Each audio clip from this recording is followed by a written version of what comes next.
আপনি যতক্ষণ পর্যন্ত মানুষের অধিকারের জন্য কাজ করবেন, আল্লাহর রহমতের ছায়া আপনার মাথার উপর থাকবে। যেই মুহূর্তে আপনি মানুষের উপর থেকে মানুষের সমস্যার সমাধান, মানুষের জন্য কাজ করা এটা বন্ধ করে দিবেন, নিজের আখের গুছাবে, আল্লাহ রহমতের ছায়া মাথা থেকে তুলে ফেলে। ফেরাউনের মতো ব্যক্তি পৃথিবীতে টিকতে পেরেছে? হামান টিকতে পেরেছে? ইয়াজিদ টিকতে পেরেছে? পারে নাই। আপনি মানুষ থেকে, মানুষের জন্য কাজ করা থেকে নিজের হাত গুটাবেন, আল্লাহ আপনার থেকে রহমতের ছায়া তুলে ফেলবে। আপনি বাঁচতে পারবেন না, যত বড়ই হন না কেন, যেই হন না কেন। আমার আল্লাহ এই দর্দির স্টেজের মধ্যে অনেককে উঠিয়েছেন, অনেককে আবার কান ধরে নামিয়েছেন। আপনারা বুঝতে পেরেছেন? সুন্নতে ইলাহি, সুন্নতে। আর আপনারা যদি চান, আমরা যদি চাই একজন ভালো মানুষ আমাদেরকে শাসন করুন, আমাকে আপনাকে আগে ভালো হতে হবে। ইন্নাল্লাহ লা ইউগাইয়িরু মা বিকওম হাত্তা ইউগাইয়িরু মা বিআনফুসিহিম। যতক্ষণ পর্যন্ত আমাদের নিজের মধ্যে পরিবর্তন না আসবে, আল্লাহ পরিবর্তন করবেন না। জমিনের মধ্যে আমার নবীর প্রতি হায়া করেন, আমার নবীর নিসবতের প্রতি হায়া করেন, আমার নবীর আখলাককে ধারণ করেন। আমার আল্লাহ বলছে ওয়া আনতা ফীহিম।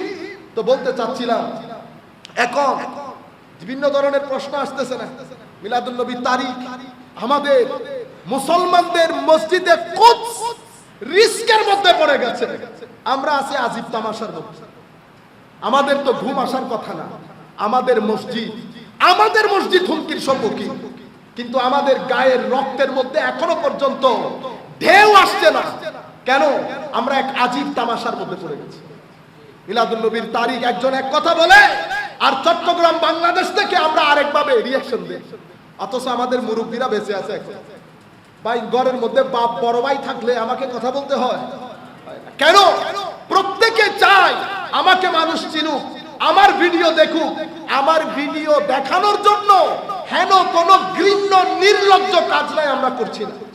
গান থেকে শুরু করে, নাচ থেকে শুরু করে সবকিছু করছি, কারণ ইউটিউব ফেসবুকের ভিডিও থেকে একটা বিশাল অঙ্কের টাকা মাস শেষে আমার ব্যাংকে জমা হয়। আপনারা এলমি জিনিসপত্র দেখা ছেড়ে দিয়েছেন এই সমস্ত নাচ গান, এই সমস্ত আগাছার কাজগুলোর কারণে। আমার নবীর প্রতি হায়া করেন। ওয়া আনতা ফীহিম। আমার নবীকে আল্লাহ রহমত বানিয়েছেন। আমার নবীর শানে মাহবুবিয়তে মুস্তাফা। আজান নামাজের জন্য, নামাজ আল্লাহর জন্য, সেই আজানের মধ্যে আমার নবীর নাম রেখেছেন আল্লাহ। নামাজ আল্লাহ, সেই নামাজের মধ্যে আমার নবীর নাম রেখেছেন আল্লাহ। কুল কায়নাতের মধ্যে সমগ্র সৃষ্টি যেমন আল্লাহর তাসবিহ পড়ে, পুরা সৃষ্টির মধ্যে আমার নবীর মারিফত আল্লাহ দান করেছেন। পাহাড় আমার নবীকে কেন সালাম দেয়? পাথর আমার নবীকে কেন সালাম দেয়? গাছপালা আমার নবীকে কেন সালাম দেয়? তিরমিজি শরীফের রওয়ায়াতে আসে নাই, হাবিব আমি আপনার উপর ঈমান আনবো, কি করতে হবে? ওই গাছের ঢালকে যদি আপনি আসতে বলেন, সে যদি আসে, ঈমান আনবো। আমার নবী বলছে তুমি গিয়ে বলো আমি ডাকতেছি, তুমি গিয়ে বলো আমি ডাকছি। গাছের ঢাল নিচে এসে আমার নবীর কদমে সিজদায় পড়ে যায়। কেন? কারণ প্রত্যেক সৃষ্টির পেছনে আমার নবীর নূরের ব্যবহার করা হয়েছে। আমার নবীর নূর ব্যবহৃত হয়েছে বিদায়, নবী থেকে সৃষ্টির গোড়াপত্তন হয়েছে বিদায়, সমগ্র সৃষ্টির মধ্যে আমার নবী, আমার আল্লাহ আমার নবীর মারিফত দান করে রেখেছে।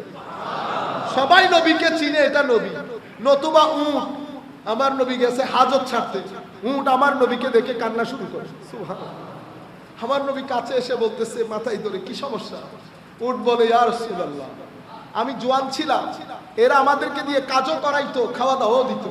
এখন বয়স পড়ে গেছে, এখন কাজ করতে পারি না, খাওয়া দাওয়া বন্ধ করে দিছে। নবীর দরবারে নালিশ দেয়, দরবারে নালিশ দেয়। উট জন্তু, জন্তুর মধ্যে এই মারিফত থাকার কথা না, কিন্তু এই মারিফত আল্লাহ দিয়ে রেখেছেন। কেন? কারণ প্রত্যেক সৃষ্টি জানে তার রহমতের মারকাজ কোথায়, তার রহমতের মারকাজ কোথায়। ওয়া আনতা ফীহিম, ওয়া আনতা ফীহিম, ওয়া আনতা কে? ওয়া আনতা হচ্ছে রহমত।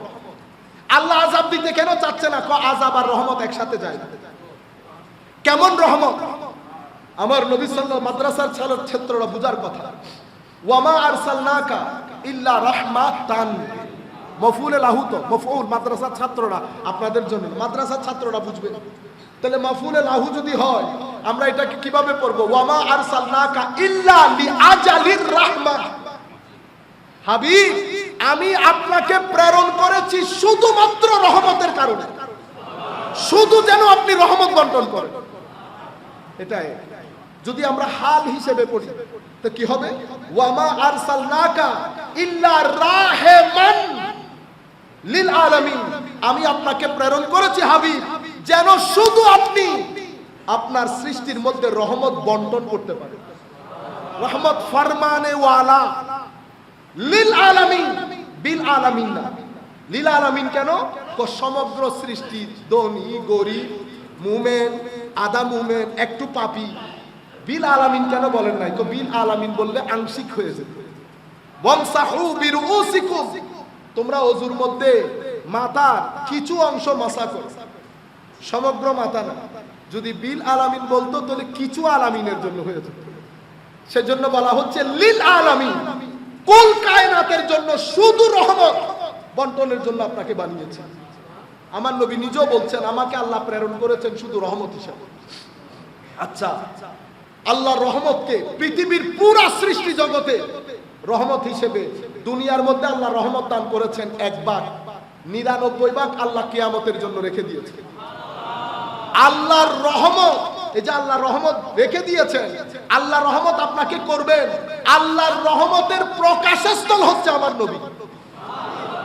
আমার নবীর মাধ্যমে এই রহমত বন্টিত হবে দুনিয়ার মধ্যে। বুঝলাম কিয়ামতের ময়দানে কেমনে হবে? কিয়ামতের ময়দানে আমার আল্লাহ, আল্লাহর ডান পাশে, ডান বাম তো আল্লাহর নাই, কি বুঝিয়েছেন আল্লাহ পাক ভালো জানে, একটা আসন দিবেন মাকামে মাহমুদ। এটা এমন একটা আসন, এই আসন পর্যন্ত স্রষ্টার সৃষ্টির কেউ পৌঁছাইতে পারবে না। আমার নবী আল্লাহর কোর্টে ভাষণ দেবেন, মানুষকে আশার বাণী শোনাবেন, মানুষকে যেই যেই জায়গায় আটকানো হবে আমার নবী বাঁচাবেন। আমার নবী শাফাতের দরজা উন্মোচন করবেন। আমার নবীকে সেই দিন আল্লাহ খুশি করবেন।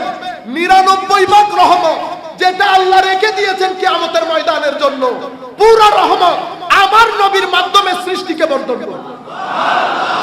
সেই দিন আমার নবী দরজা খোলার পরে আমার নবীর উম্মতের যারা হেদায়েত বন্টনকারী আউলিয়ায়ে কেরাম, এরও আমার নবীর পিছনে দাঁড়িয়ে যাবে, যার যার মুরিদ নিয়ে দাঁড়িয়ে যাবে, আল্লাহর দরবারে যাবে। আল্লাহ, আপনি আমার অমুক ভাই যে আমার সাথে নামাজ পড়তো, হজ করতো, রোজা রাখতো, আপনি তাদেরকে তো আল্লাহ জাহান্নাম দিয়ে দিয়েছেন। মুসলিম শরীফের আয়াতের মধ্যে বলা হচ্ছে আমার আল্লাহ বলবেন যাও, যাদেরকে চেনো তাদেরকে উদ্ধার করে নিয়ে আসো। নবী, অতঃপর নবীর পিছনে বেলায়েতের অধিকারী আউলিয়ায়ে কেরাম, উলামায়ে রব্বানি, হুফাজে কেরাম, শাফাআতের এক আজীব দৃষ্টি, এক আজীব রং তৈরি হবে কিয়ামতের ময়দানে। আল্লাহর 99% রহমতের বহিঃপ্রকাশ রহমতুল লিল আলামিনের মাধ্যমে কিয়ামতের দিন আল্লাহ বহিঃপ্রকাশ করবে।